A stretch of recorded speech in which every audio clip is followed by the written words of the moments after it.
ഒരു വൃക്ഷത്തിലോ ഒരു ഇലകളിലോ നിങ്ങളൊന്ന് ശ്രദ്ധിച്ചു നോക്കി. ആ ഇലകളായ ഇലകളെല്ലാം, വൃക്ഷങ്ങളായ വൃക്ഷങ്ങളെല്ലാം, ആ പൂക്കൾ പോലും എല്ലാം സുജൂദിലാണ്. എല്ലാവരും തസ്ബീഹ് ചെയ്യുകയാണ്. പക്ഷേ അള്ളാഹു എല്ലാ രീതിയിലും എല്ലാ സ്വാതന്ത്ര്യവും എല്ലാ അവയവങ്ങളും എല്ലാ സൗന്ദര്യവും കൊടുത്ത ഈ മനുഷ്യ വംശങ്ങളുണ്ടല്ലോ, അവർ അള്ളാഹുവിനെ സുജൂദ് ചെയ്യുന്നില്ല. അവർ ചെയ്യുന്നത് ദുനിയാവിന് വേണ്ടിയുള്ള ജീവിതമാണ്. ദുനിയാവിലേക്ക് അവരെ ഇഴുകിച്ചേരുകയാണ്. അവരുടെ ഭാര്യ, ഭർത്താവ്, മക്കൾ, അവരുടെ കുടുംബങ്ങളെല്ലാം അള്ളാഹുവിന് വേണ്ടി സുജൂദ് ചെയ്യുന്നില്ല. അള്ളാഹുവിന് വേണ്ടി നമ്മൾ എപ്പോഴും സുജൂദ് ചെയ്യേണ്ടവരാണ്. മലായിക്കങ്ങൾ ഏതു നേരവും അള്ളാഹുവിന് സുജൂദാണ്, അമലുകൾ ചെയ്യുന്നവരാണ്. ഈ നന്ദിയില്ലാത്ത മനുഷ്യവർഗം അള്ളാഹുവിന് വേണ്ടിയുള്ള ഒരു അമലും ചെയ്യുന്നില്ല. അള്ളാഹു നമ്മളെ സൃഷ്ടിച്ച് ഈ ദുനിയാവിൽ വിട്ടത് തന്നെ ഒരു ഉമ്മയുടെ ഗർഭപാത്രത്തിൽ നമ്മൾക്ക് ജന്മം തന്ന് അവിടെ നിന്ന് നമ്മൾ 9 മാസം പൂർണ്ണം വളർച്ചയെത്തി അവസാനം നമ്മൾ ഈ ദുനിയാവിലേക്ക് ഇറങ്ങിക്കഴിയുമ്പോൾ നമ്മൾ പാപികളാവുകയാണ്. അന്ന് ഉമ്മ പ്രസവിച്ച കുഞ്ഞിനെ പോലെ എന്ന് അള്ളാഹുവിൻ്റെ ഹബീബായ റസൂലുള്ളാഹി സ്വല്ലല്ലാഹു അലൈഹി വസല്ലം നമ്മളെ പഠിപ്പിച്ചിട്ടുണ്ട്. പക്ഷേ അത് അന്നത്തെ ദിവസം മാത്രമാണ്. 2 ദിവസം കഴിയട്ടെ, ആ പാല് കുടിക്കുന്ന കുഞ്ഞു പോലും മൂറ് കാട്ടിക്കുന്നത് എന്ന് പറഞ്ഞാൽ ആ ഉമ്മ മുല കുടിക്കാൻ ഉദ്ദേശിക്കുമ്പോൾ ആ മുല കുടിക്കാൻ വരെ ആ കുഞ്ഞ് നിർബന്ധം കാണിക്കും, വാശി കാണിക്കും. അതിലൂടെ നമ്മൾ പിടിച്ച് മുലയോട് ചേർത്ത് മുലപ്പാൽ ആ കുഞ്ഞിയുടെ വായിൽ വെച്ച് കൊടുക്കേണ്ട ഒരവസ്ഥയാണ്. അതുവരെ നിർബന്ധം പിടിച്ചുള്ള കരഞ്ഞുകളെ. അപ്പോൾ അന്ന് പ്രസവിച്ച കുഞ്ഞ് എന്ന് പറയുന്നതിന് ഉദ്ദേശം അതാണ്.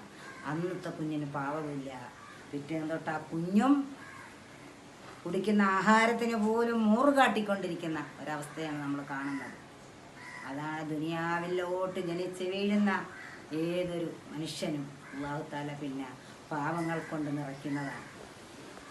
അപ്പോൾ ആ കുഞ്ഞ് വലുതായി 17 വയസ്സ് പ്രായം ആകുന്നത് വരെ അള്ളാഹു എല്ലാം പുറത്തു കൊടുക്കുന്നതും, പിന്നീട് ആ 7 വയസ്സ് കഴിഞ്ഞാൽ മുതൽ അള്ളാഹുവിന് വേണ്ടി ഇബാദത്ത് ചെയ്തില്ലെങ്കിൽ നിസ്കരിക്കാൻ നിർബന്ധിക്കുകയും 10 വയസ്സായാൽ നിസ്കാരം നിർബന്ധമാക്കുകയും ഒരു കുട്ടി പോലും ചെയ്യേണ്ടതാണ്.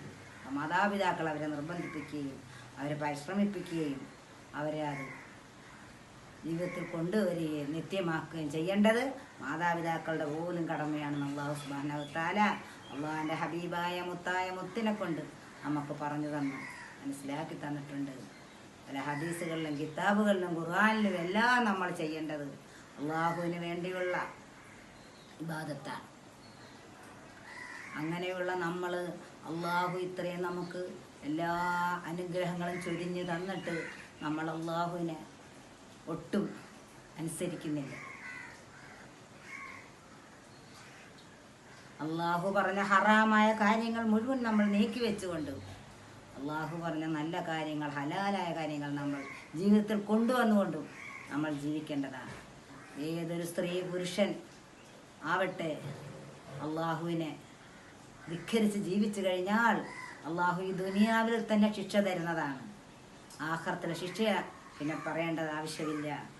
അതുകൊണ്ട് ദുനിയാവിൽ നമ്മൾ അള്ളാഹുവിനെ ഇനിയുള്ള കാലം കുറച്ച് ജീവിതം നമ്മൾ കാണുന്നില്ലേ, നമ്മളുടെ പ്രകൃതിയിൽ തന്നെ എന്തെല്ലാം ദുരന്തങ്ങൾ നടക്കണം, എന്തെല്ലാം പ്രകൃതി ദുരന്തങ്ങൾ തന്നെ നമ്മൾ കണ്ടുകൊണ്ടിരിക്കുന്നു, കണ്ണുകൊണ്ട് കാണുന്നു, എന്നിട്ടും നമ്മൾ പഠിക്കുന്നില്ല.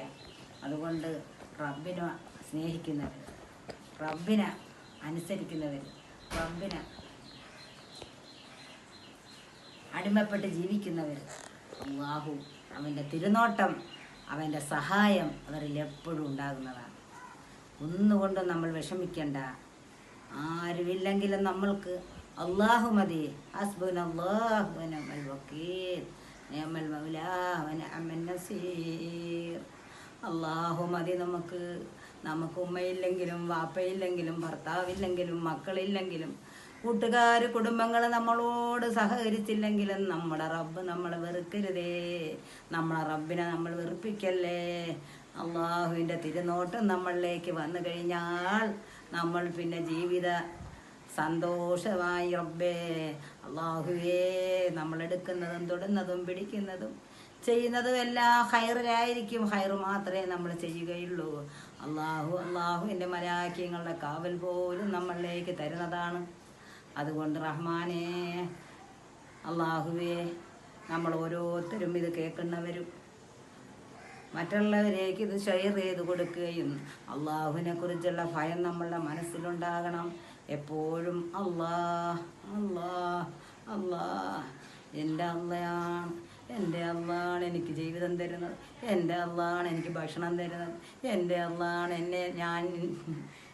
എന്നെ ഞാനാക്കി മാറ്റിയത്, എൻ്റെ അള്ളാണ് എനിക്ക് സൗന്ദര്യം തന്നത്.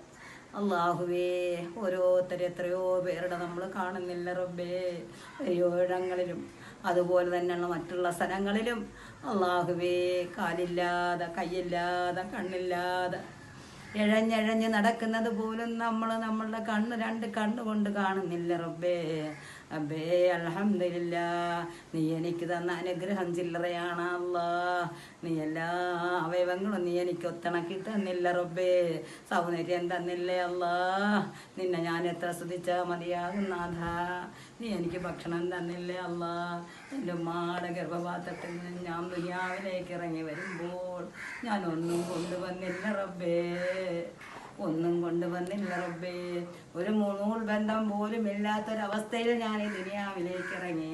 പക്ഷേ ഞാൻ ഇന്നിതാ കോടീശ്വരിയാണല്ലാ, കോടി സമ്പാദിച്ച ആളാണല്ലാ. അതുകൊണ്ട് ഞാനാണിതെല്ലാം